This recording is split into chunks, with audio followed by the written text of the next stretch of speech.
Third example पहा. 148/x + 231/y is equal to 527/xy. हे equation 1 आहे आणि 231/x + 148/y is equal to 610/xy हे सेकंड इक्वेशन आहे.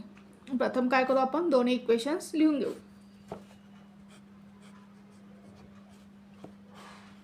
याला देऊ आपण इक्वेशन नंबर 1. सेकंड इक्वेशन लिहून घेऊ. याला देऊ आपण इक्वेशन नंबर 2. आता काय करू आपण, या दोन्ही इक्वेशन्सला काय करू, xy ने मल्टिप्लाय करू. xy ने मल्टिप्लाय केल्यामुळे काय होईल पहा, येथील डिनॉमिनेटरमध्ये जे xy आणि xy आहेत ते काय होतील, कॅन्सल होतील. Multiplying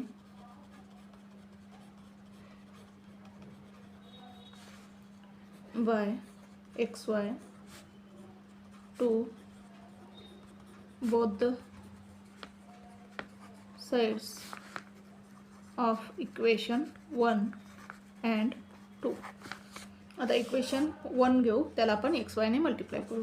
xy into 148/x plus xy into 231/y is equals to 527/xy into xy. Each टर्मला काय केलं आपण, xy ने मल्टिप्लाय केलं. आपल्याला इक्वेशन काय मिळेल पहा, इथे हा x कॅन्सल होईल, ते हा y कॅन्सल होईल आणि इथे xy कॅन्सल होईल. काय मिळालं पहा आपल्याला, 148y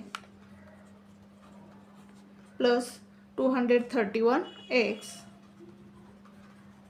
is equal to 527.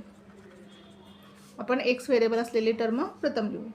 231x plus 148y, कारण x नंतर काय y टर्म आली पाहिजे, 527 हे मिळालं आपल्याला इक्वेशन नंबर 3. आता इक्वेशन 2 ला पण काय करू आपण, xy ने मल्टिप्लाय करू. काय येईल, xy इंटू 231/x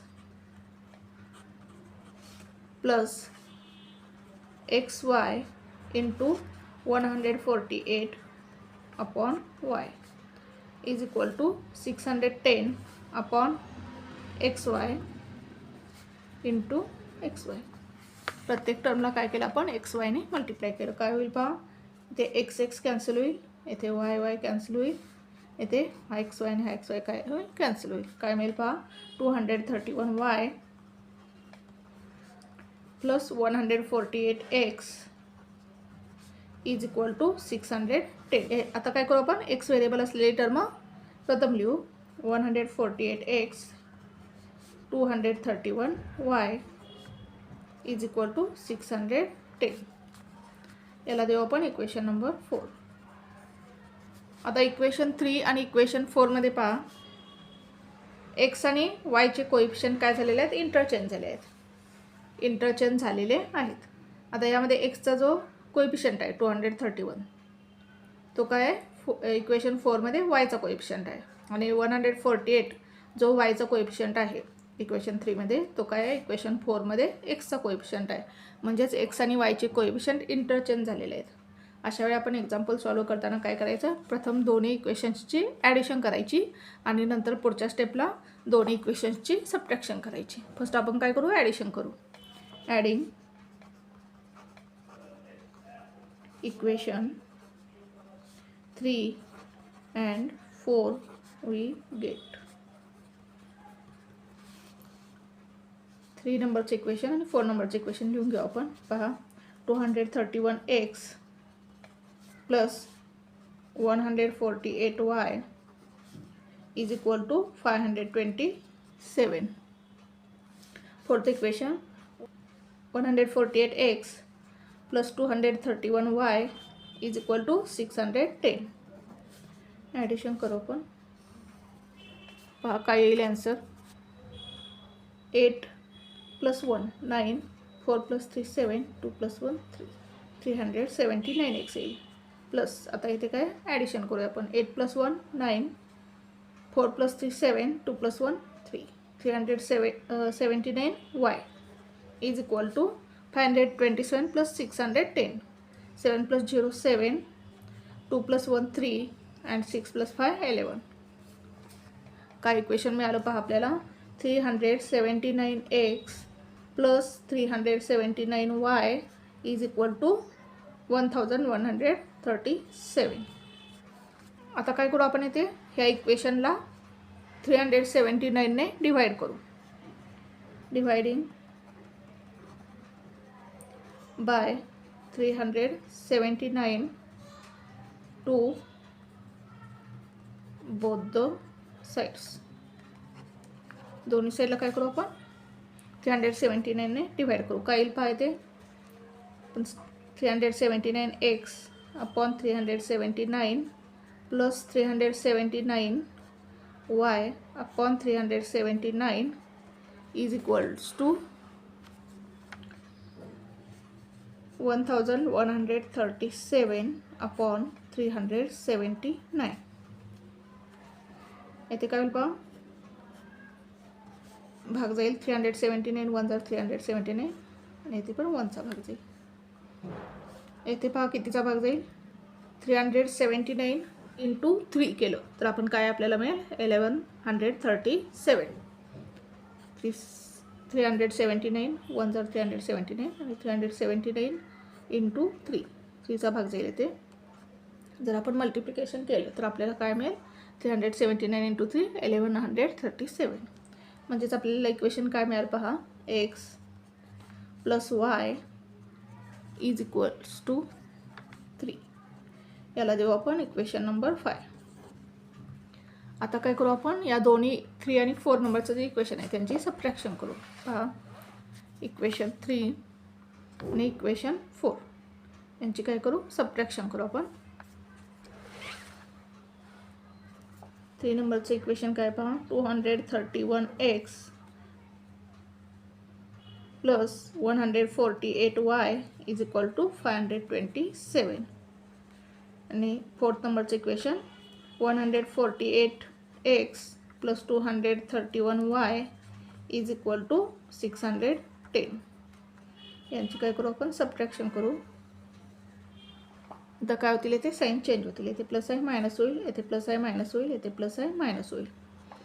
231 मायनस 148 करायचं आहे आपल्याला. 11 मधून 8 गेले 3 ते 1 मधून 8 जाणार 11 होतील ते 2 होईल. 11 मधून 8 गेले 3 आणि इथे 1 1. 11 मधून 8 गेले 3, 12 मधून 4 गेले 8, 1 मधून 1 गेले 0. म्हणजेच काय येईल 83x. इथे काय येईल पहा 148 मायनस 231 काय येईल मायनस 83y. आता 527 मायनस 610 काय येईल पहा सबट्रॅक्शन करावी लागेल आपल्याला. 610 मधून 527 मायनस करायचं आहे आपल्याला. 10 मधून 7 गेले 3 कॅरी ओव्हर 1. 11 मधून 3 गेले 8, 83 मिळेल आपल्याला. आपण इथे लिहूया subtracting equation 3 and 4 we get. म्हणजेच आपल्याला इक्वेशन काय मिळालं पहा 83x minus 83y is equal to 83. आता इक्वेशनला काय करू आपण 83 न डिवाइड करू. Dividing by 83 to both the sides. Equation पहा 83x upon 83 minus 83y upon 83 is equal to 83 upon 83. काय मिळेल पहा आपल्याला 83 83 कॅन्सल होईल. इथे 83 83 कॅन्सल होईल, येथे पण 83 83 कॅन्सल होईल. म्हणजेच इक्वेशन काय मिळेल x minus y is equal to 1. याला देऊ आपण इक्वेशन नंबर 6. आता इक्वेशन 5 and 6 ची काय करू आपण ॲडिशन करू. Adding equation 5 and 6 we get. Equation 5 काय पहा, x plus Y is equal to 3. हे आपलं 5 नंबरचं इक्वेशन आहे. आणि इक्वेशन 6 काय, x minus y is equal to 1. यांचे आपण ॲडिशन करू. एक्स प्लस एक्स किती येईल, 2x plus y minus Y cancel होईल, इज इक्वल्स टू 3 + 1 4. म्हणजेच आपल्याला काय मिळालं पहा, 2x इज इक्वल टू 4. हे 2 आपण त्या साईडला घेऊ. येथे मल्टिप्लिकेशन आहे, या बाजूला आल्यानंतर डिवाइड होईल. म्हणजेच x is equal to 4 divide 2. भाग घालू. 2 1 जार 2, 2 2 जार 4. Therefore x is equal to 2. एक्सची व्हॅल्यू काय मिळाली आपल्याला, 2 मिळाली. आता ही व्हॅल्यू आपण काय करू, कोणत्याही एका इक्वेशनमध्ये पुट करू. आपण इक्वेशन 5 मध्ये ही व्हॅल्यू पुट करू. Put x is equal to 2 in equation 5. we get पहा इक्वेशन 5 काय आहे, x plus Y is equal to 3. एक्सची व्हॅल्यू किती मिळाली, 2. 2 plus Y is equal to 3. हे 2 आपण त्या साईडला घेऊ. इथे 2चं साईन काय आहे, प्लस. या बाजूला आल्यानंतर मायनस होईल. y is equal to 3 minus 2. Therefore y is equal to 3 minus 2 किती येईल, 1. सोल्युशन लिहू आपण. एक्सची व्हॅल्यू मिळाली आपल्याला 2, वायची व्हॅल्यू मिळाली 1. X Y is equal to, एक्सची व्हॅल्यू 2, वायची value 1 is the solution of given equations.